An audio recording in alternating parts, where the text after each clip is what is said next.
ये कहानी है आदि मानव वाल्मीकि की। काफी पुराने जमाने की बात है। रत्नाकर नाम का एक डाकू था। रत्नाकर लोगों को मार पीट कर उसे लूट लेता था और उसी से अपना घर गुजारा करता था। एक दिन रत्नाकर लूटपाट करने के लिए जंगल में गया। तभी रत्नाकर ने देखा कि सामने से कुछ संत आ रहे थे। उन संतों को देख के रत्नाकर मन ही मन सोचने लगा कि आज तो इन संतों को मैं पूरी तरह से लूट लूंगा।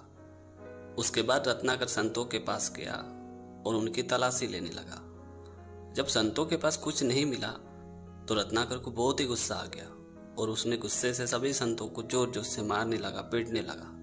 तभी संतों ने पूछा कि क्या बात है, तुम हमें मार पीट क्यों कर रहे हो? तुम्हें पता है लोगों को मार पीट करना, लूटना ये सब महापाप है, तो फिर आखिर तुम ये सब महापाप क्यों कर रहे हो? तभी रत्नाकर ने कहा कि मैं ये सब अपने परिवार का भरण पोषण के लिए करता हूँ। अगर मैं लूटपाट नहीं करूंगा तो मैं अपना परिवार का भरण पोषण पालन कैसे करूंगा? ये बात सुनते संतों ने मुस्कुराते हुए रत्नाकर से पूछा कि अगर ये सब पाप तुम अपने परिवार वालों के लिए कर रहे हो तो क्या तुम्हारे परिवार वाले इस पाप का हिस्सेदार, भागीदार बनेंगे? तभी रत्नाकर ने थोड़ा सोचते हुए कहा कि ये सब तो मुझे नहीं पता है, मुझे अपने परिवार वालों से पूछना पड़ेगा। तभी सभी संतों ने रत्नाकर से कहा कि एक काम करो, तुम अपने घर पे जाओ और अपने घर वालों से पूछ के आओ कि क्या तुम्हारे इस पापों का हिस्सेदार बनेंगे।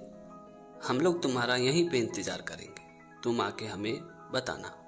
ये बात सुनते रत्नाकर फौरन अपने घर पे गया और अपने बीवी, बच्चों और माँ से पूछने लगा कि मैं जो ये पाप कर रहा हूँ, लोगों को मार रहा हूँ, पीट रहा हूँ, उसे लूट रहा हूँ, क्या इन पापों का हिस्सेदार तुम लोग बनोगे?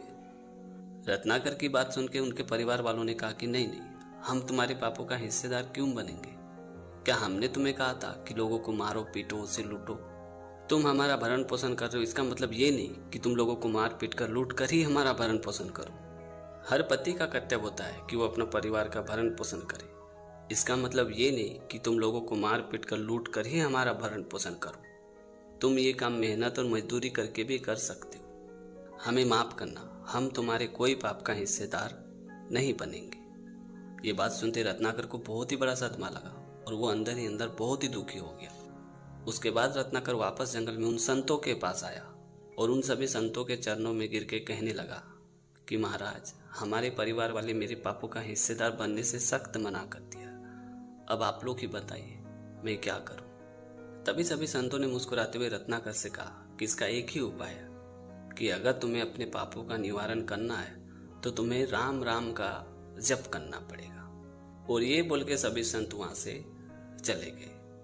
रत्नाकर पढ़ा लिखा था नहीं, इसलिए वो संतों की बात भूल गया और वो राम राम की जगह मरा मरा नाम जपने लगा।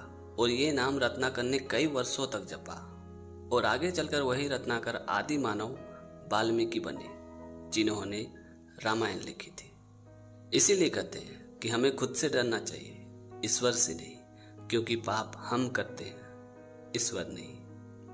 तो दोस्तों, छोटी सी कहानी में ये सिखाती कि आप किसी चीज में किसी को अपना हिस्सेदार बना सकते हो और ये संभव भी है, लेकिन आप अपने पापों का हिस्सेदार किसी को नहीं बना सकते हो। इसकी सजा तो आपको खुद ही भुगतनी पड़ेगी।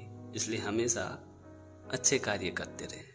तो भक्ति का विश्वास ये सिद्ध करता है कि भगवान या देवी देवता के साथ संबंध में एक अंदर से जुड़ाव होता है और भक्त को भगवान का होने का पूरा विश्वास होता है। भक्ति का विश्वास किसी काल्पनिक या अदृश्य वस्तु के लिए नहीं होता है, बल्कि उसे इंसान के जीवन में वास्तविकता में अनुभव किया जाता है।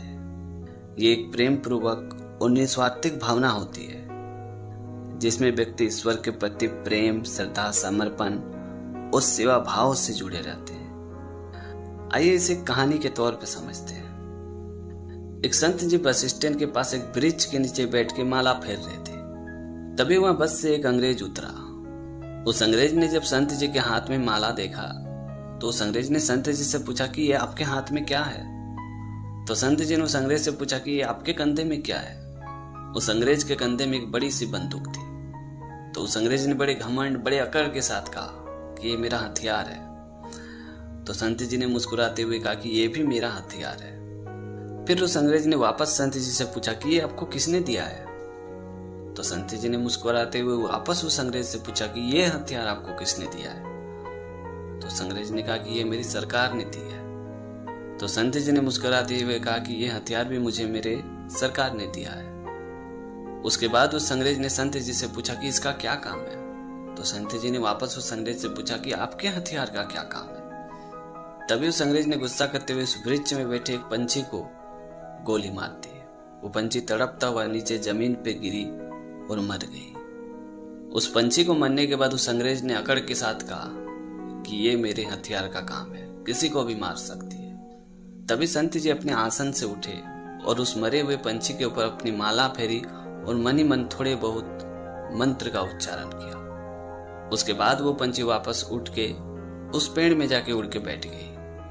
तभी संत जी ने मुस्कुराते हुए कहा कि ये मेरे हथियार का काम है। संत जी की यह कारनामा देख के वो अंग्रेज संत जी के चरणों में गिर पड़ा और वो भी संत जी का शिष्य बन गया। तो दोस्तों, छोटी सी कहानी में ये सिखाती है कि किसी चीज को तोड़ना बड़ी बात नहीं है, लेकिन उस टूटे हुए चीज को वापस जोड़ना ये बहुत ही बड़ी बात है। तो दोस्तों, आज की कहानी आपको कैसी लगी कमेंट करके जरूर बताना। और अगर आपने हमारे चैनल को अभी तक सब्सक्राइब नहीं किया है तो प्लीज यार चैनल को सब्सक्राइब कर देना, क्योंकि इस तरह का कंटेंट मैं हमेशा अपने चैनल पे लाते रहता हूँ। तो आज के लिए इतना ही। मिलते अगली वीडियो में एक नई टॉपिक के साथ, एक नई कहानी के साथ। तब तक के लिए जय हिंद, वंदे मातरम।